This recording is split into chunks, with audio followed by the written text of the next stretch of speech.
A game that USC led by 2 scores turned into the latest embarrassment for a proud program that now clearly has nowhere to go but up.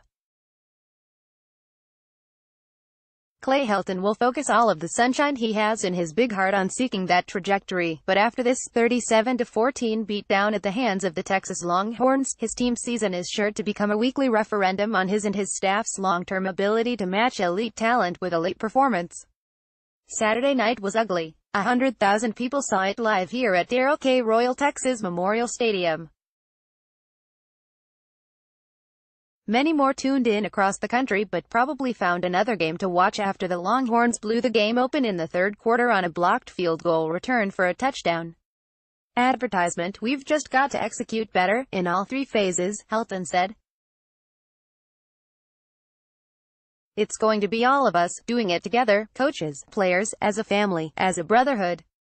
We can't feel sorry for ourselves right now. We've got a conference game coming up, and it's a very important one for us. If you're up for a challenge this week, try getting a Trojans fan excited for Friday night's conference home opener against Washington State with USC, 1-2 overall and 0-1 in the Pac-12, reduced once again to simply hoping it can pick up the pieces for another run through a soft South Division. USC receiver Velus Jones can't make the catch as Texas defenders Caden Stearns, 7, and Devontae Davis defend in the second quarter at Royal Texas Memorial Stadium on Saturday. Wally Scallage, Los Angeles Times, 1/8. The good vibes were up for grabs entering this showdown between power programs that have all the advantages but have not been routinely enjoying them. Texas hasn't won the Big 12 since 2009 and lost to a suspect Maryland team in its opener. USC was coming off a clunker at Stanford that could be written off as the inevitable learning moment for freshman quarterback JT Daniels. The winner would feel much better heading into the meat of its season and trumpet major improvement.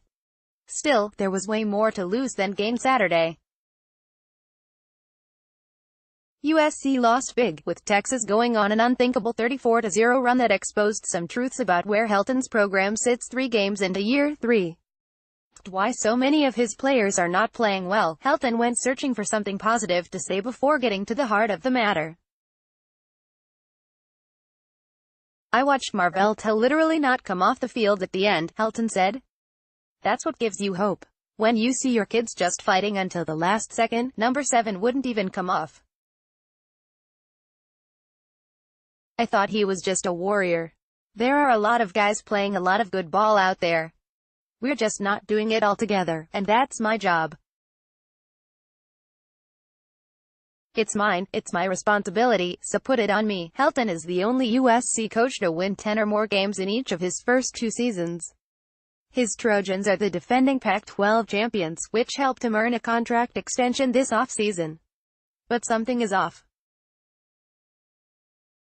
As the team's permanent head coach, Helton is now 0-6 in games against Power 5 opponents without Sam Darnold as his quarterback. USC's Porter Gustin called for targeting and will miss first half of next game by J.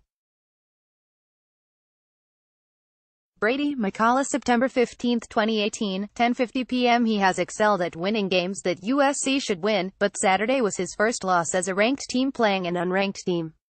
The list of deflating blowouts to big-name opponents is getting too long to recount.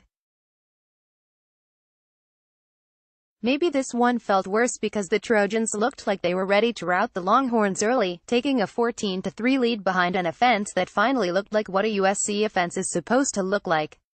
Daniels was on target and seemed like he had already forgotten his Stanford disappointment. "I was well prepared for this game," Daniels said. Column: Great vision isn't needed to see USC's mess by Bill Plaschke, September 15, 2018, 10:30 p.m. The predicted rain never came Saturday night, but the Longhorns brought their own torrential storm on the Trojans.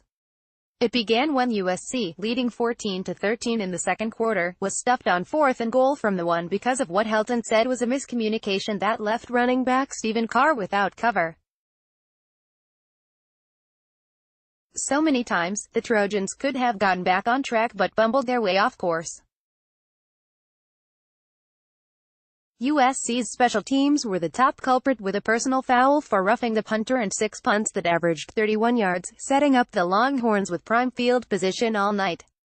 And of course, there was the blocked 49-yard field goal attempt that not only was returned for a touchdown to give Texas a 30-14 lead but also injured USC kicker Chase McGrath's knee. Helton said they fear it's a torn anterior cruciate ligament. Texas entered the game ranked 90th in rush defense but held the Trojans to 16 carries for -5 yards, despite a 23-yard run by Carr for the game's first touchdown. As the game went on, it put too much on Daniels' shoulders. Daniels finished 30 of 48 for 322 yards and an interception.